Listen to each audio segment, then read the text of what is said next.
Hi hello నమస్తే, నేను మీ రితేష్. మీరు చూస్తున్నారు ఆర్కేస్ కిచడి.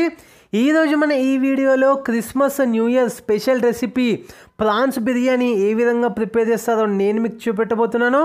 ప్రాన్స్ బిర్యానీ చాలా ఫాస్ట్గా సింపుల్ ప్రొసీజర్తోని చాలా ఈజీగా అయిపోతుంది. అన్ని బిర్యానీలో కంటే ఈ ప్రాన్స్ బిర్యానీ చేయడం చాలా అంటే చాలా సింపుల్. చాలా తక్కువ టైం మనకి ఈ ప్రాన్స్ బిర్యానీ అనేది తీసుకుంటుంది అండ్ చాలా టేస్టీగా ఉంటుంది అండ్ చాలా హెల్దీ కూడా. ప్రాన్స్ బిర్యానీ చిన్నపిల్లల నుంచి పెద్దవాళ్ళ వరకు చాలా ఇష్టంగా తినొచ్చు. ప్రాన్స్ బిర్యానీ కనుక మనం ఈ విధంగా ప్రిపేర్ చేసుకొని తీసుకోగలిగితే, మరి లేట్ చేయకుండా ప్రాన్స్ బిర్యానీ ఏ విధంగా ప్రిపేర్ చేస్తారో let's start our video. Prawns biryani prepare చేసుకోవడానికి ముందుగా మనం ఒక ప్యాన్ తీసుకున్నాము. ప్యాన్ హీట్ అయిన తర్వాత లైట్గా ఆయిల్ అనేది యాడ్ చేద్దాము. ఒక 1 కప్పు ఆయిల్ యాడ్ చేసుకున్న తర్వాత ఇప్పుడు ఒక 300 గ్రామ్స్ ప్రాన్స్ మనం మంచిగా వాష్ చేసుకున్న తర్వాత ఈ ఆయిల్లో మనం యాడ్ చేసుకుందాము. లైట్గా ఫ్రై చేసుకోవడానికి జస్ట్ ఒక 5 to 8 మినిట్స్ వరకు ఈ విధంగా మనం ప్రాన్స్ని ఫ్రై చేసుకుంటే అందులో ఉన్న పచ్చివాసన మొత్తం పోతుందన్నమాట. మనకి బిర్యానీ అనేది చాలా టేస్టీగా అవుతుంది. ఇప్పుడు మీరు చూసినట్టయితే ప్రాన్స్లో నుంచి ఆ రొయ్యల నుంచి కూడా కొంచెం వాటర్ అనేది మెల్లమెల్లగా రిలీజ్ అవుతుందన్నమాట. అండ్ 5 to 8 మినిట్స్ మనం ఉంచుకోవాలి. ఇట్లా ఈ విధంగా మనం ఫ్రై చేసుకోవాలి. ఫ్రై చేసుకునేటప్పుడు ఒక 1/2 స్పూను ఉప్పు సాల్ట్ మీరు యాడ్ చేసుకొని మంచిగా ఇప్పుడు ఒక 5 to 8 మినిట్స్ దీన్ని ఫ్రై చేసుకోవాలి. ఇప్పుడు 5 to 8 మినిట్స్ అయిపోయింది కాబట్టి ఇప్పుడు స్టవ్ ఆఫ్ చేసుకొని రొయ్యలు చల్లగా అయ్యేంత వరకు మనం వెయిట్ చేయాలి. ఈలోపు రైస్ కోసం ప్రిపరేషన్ అనేది స్టార్ట్ చేద్దాం. అందుకోసం ఒక బౌల్ తీసుకుంటున్నాను నేను. ఆ బౌల్లో 2.5 గ్లాస్ వాటర్ యాడ్ చేస్తున్నాను. ఏదైతే మీరు రైస్ కోసం యూజ్ చేసే గ్లాసే ఇది వాటర్ కూడా యూజ్ చేసుకోవాలి. యాడ్ చేసుకున్న తర్వాత ఇప్పుడు అది బాయిల్ అయ్యేంత వరకు మనం వెయిట్ చేయాలి. ఈలోపు మనం ఒక బౌల్ తీసుకుందాము. ఆ బౌల్లో ఇంతకు ముందే మనం ఫ్రై చేసి పెట్టుకున్న ప్రాన్స్ రొయ్యల్ని కూడా ఇందులో యాడ్ చేసుకుందాము. ప్రాన్స్ యాడ్ చేసుకున్న తర్వాత ఇప్పుడు ఒక 2 స్పూన్స్ కారము, 1 స్పూను పసుపు, సాల్ట్, ఉప్పు టేస్ట్కి తగ్గట్టుగా. ఇంతకుముందే మనం ఆల్రెడీ సాల్ట్ అనేది యాడ్ చేసుకున్నాం కాబట్టి కొంచెము మీరు జాగ్రత్తగా వేసుకోండి సాల్ట్ అనేది. దాని తర్వాత ఇప్పుడు 1 స్పూను అల్లం వెల్లిగడ్డ పేస్ట్, ఇప్పుడు ఒక 8 నుంచి 10 పచ్చిమిరపకాయలు పేస్ట్ చేసుకుంది కూడా ఇందులో యాడ్ చేసుకుందాము. యాడ్ చేసుకున్న తర్వాత హాఫ్ అంటే సగం కట్ట కొత్తిమీర, సగం కట్ట పుదీనా కూడా ఇందులో యాడ్ చేసుకుందాము.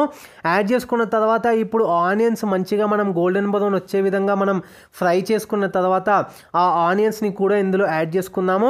ఒక 1/2 kg ఆనియన్స్ మనం ఇందులో యాడ్ చేసుకుంటున్నాము. కొంచెం ఒక 1 కప్ లేదంటే చిన్న బౌల్తో మనం డెకరేషన్ కోసం మనం పక్కన తీసి పెట్టుకొని గార్నిష్ కోసం మిగతాది ఇందులో యాడ్ చేసుకుందాము. యాడ్ చేసుకున్న తర్వాత ఇప్పుడు 1/2 కప్పు ఏదైతే మనం టీ కోసం యూజ్ చేస్తామో అదే కప్తోని 1/2 కప్పు మనం పెరుగు కూడా ఇందులో యాడ్ చేసుకొని ఇప్పుడు మంచిగా అదంతా బాగా మిక్స్ అయ్యే విధంగా మనము ఇదంతా కూడా బాగా కలుపుకోవాలి.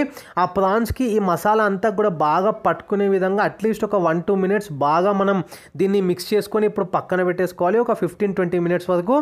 ఈలోపు మనం చూసినట్టయితే ఏదైతే రైస్ కోసం మనము వాటర్ అనేది పెట్టుకున్నామో అది బాయిలింగ్ స్టేజ్కి వచ్చింది కాబట్టి ఇప్పుడు ఒక 1/2 స్పూను సాజీరా, 5-6 లవంగాలు, 5-6 ఇలాచీలు, దాల్చిన చెక్క మీడియంది ఒక 2, దాంతోపాటే 2 బిర్యానీ ఆకు, దాంతోపాటే ఉప్పు 1/2 స్పూను కూడా ఇందులో యాడ్ చేసుకున్న తర్వాత 1/2 kg basmati rice. Basmati rice ఏదైతే మనం ఫస్టే నానబెట్టి పెట్టుకున్నామో ఒక 10 to 15 మినిట్స్ బాస్మతి రైస్ కూడా ఇందులో యాడ్ చేసుకొని ఒక్కసారి కలిపి మూత పెట్టేసుకొని వాటర్ మొత్తం పోయేంత వరకు మనము వెయిట్ చేయాలి. వెయిట్ చేసుకున్న తర్వాత ఇప్పుడు మీరు అంతలోపు మనం 15 to 20 మినిట్స్ ఇది రెడీ అయిపోతుంది కాబట్టి మనము ఆల్రెడీ ప్రాన్స్ ఏదైతే నానబెట్టుకున్నామో ఇప్పుడు 15-20 మినిట్స్ తర్వాత మీరు చూసినట్టయితే ఈ విధంగా ఉంటుంది అనమాట. ఇప్పుడు మనం ఒక నిమ్మకాయ ఇట్లా మంచిగా జ్యూస్ అనేది మనం పిండుకున్న తర్వాత ఒక 1 స్పూన్ గరం మసాలా పొడి కూడా ఇందులో యాడ్ చేసుకొని బాగా మిక్స్ చేసుకోవాలి. ఒకవేళ గరం మసాలా మనము పొడి కాకుండా నూరంది యాడ్ చేస్తే మనం తినేటప్పుడు అది ఊకే మధ్యలో వస్తుంది కాబట్టి మనం ఇట్లా ఈ విధంగా పౌడర్ అనేది యాడ్ చేసుకోవాలి. ఇప్పుడు బాగా మిక్స్ చేసుకోవాలి. బాగా మిక్స్ చేసుకున్న తర్వాత ఇప్పుడు ఒక థిక్ మనం బౌల్ అనేది తీసుకుందాము కుకింగ్ కోసం. ఇప్పుడు బిర్యానీ కోసము ఆయిల్ మంచిగా గ్రీస్ చేసుకున్న తర్వాత మొత్తం కూడా మనం ఏదైతే రైస్ ప్రిపేర్ చేసుకున్నామో వాటర్ మొత్తం పోయేంత వరకు రైస్ని కూడా మొత్తం ఇందులో యాడ్ చేసుకోవాలి. యాడ్ చేసుకున్న తర్వాత మొత్తం స్ప్రెడ్ చేయండి. స్ప్రెడ్ చేసిన తర్వాత ఇప్పుడు మనము ప్రాన్స్ ఏదైతే ఉంటుందో రొయ్యలు అది ఇందులో యాడ్ చేసుకోవాలి. యాడ్ చేసుకున్న తర్వాత ప్రాన్స్ని కూడా మంచిగా అంతటా కూడా స్ప్రెడ్ చేసిన తర్వాత తర్వాత ఇప్పుడు సెకండ్ లేయర్ మనము రైస్తోని మనం కవర్ చేసుకుందాము. ఈ విధంగా మొత్తం కూడా మనం స్ప్రెడ్ చేయాలి.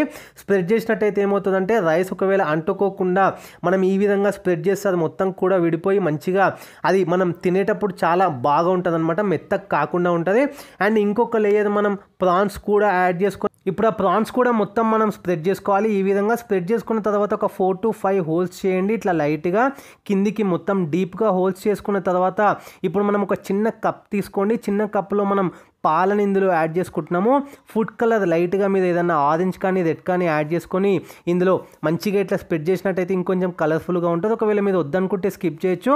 దాంతోపాటే అదే గ్లాస్తోని అదే కప్తోని ఒక 1 కప్పు మంచిగా బాయిల్ అయిన ఆయిల్ ఏదైతే మనం ఆనియన్స్ ప్రిపేర్ చేసుకున్నప్పుడు ఉంటుందో ఆ ఆయిల్ కూడా ఇందులో యాడ్ చేసుకోవాలి. ఆయిల్ యాడ్ చేయడం వల్ల రైస్తో పాటు మనం ఏదైతే ప్రాన్స్ లేయర్గా మనం అందులో వేసుకున్నామో అవంతా కూడా కుక్ అవ్వడానికి ఈ ఆయిల్ అనేది చాలా హెల్ప్ అవుతుంది. దాంతోపాటు ఇప్పుడు ఒక నిమ్మకాయ, ఆనియన్స్ మనం ఫ్రై చేసుకుంది, కొత్తిమీర, కొంచెం పుదీనా కూడా మంచిగా మనం గార్నిష్ చేసుకొని మూత పెట్టేసుకొని 25 to 30 మినిట్స్ లో ఫ్లేమ్లో మాత్రమే కుక్ చేయాలి. హై ఫ్లేమ్ అస్సలు పెట్టొద్దు.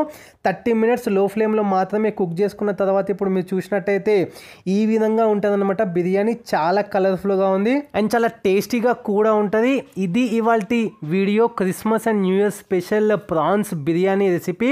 చాలా టేస్టీగా పిల్లల నుంచి పెద్దవాళ్ళ వరకు చాలా ఇష్టంగా తినొచ్చు. ఈ ప్రొసీజర్ చాలా సింపుల్గా ఉంది. ఈ ప్రొసీజర్ అనేది ఖచ్చితంగా ఫాలో అవ్వండి. ఎట్లా కుదిరిందో కమెంట్స్ కూడా పెట్టండి. ఇది వాళ్ళ వీడియో కనుక నచ్చినట్టయితే లైక్ చేయండి, షేర్ చేయండి, కమెంట్ చేయండి. ఛానల్ ఏమైనా కొత్తగా విజిట్ చేస్తున్నట్టయితే వీడియోస్ చూడండి, నచ్చితే కనుక సబ్స్క్రైబ్ చేసుకోండి. ఇంకేమైనా మీకు డౌట్స్ ఉన్నా మెసేజ్ చేయొచ్చు. ఇన్స్టాగ్రామ్లో కూడా మీరు ఫాలో అవ్వచ్చు. Thanks for watching this video.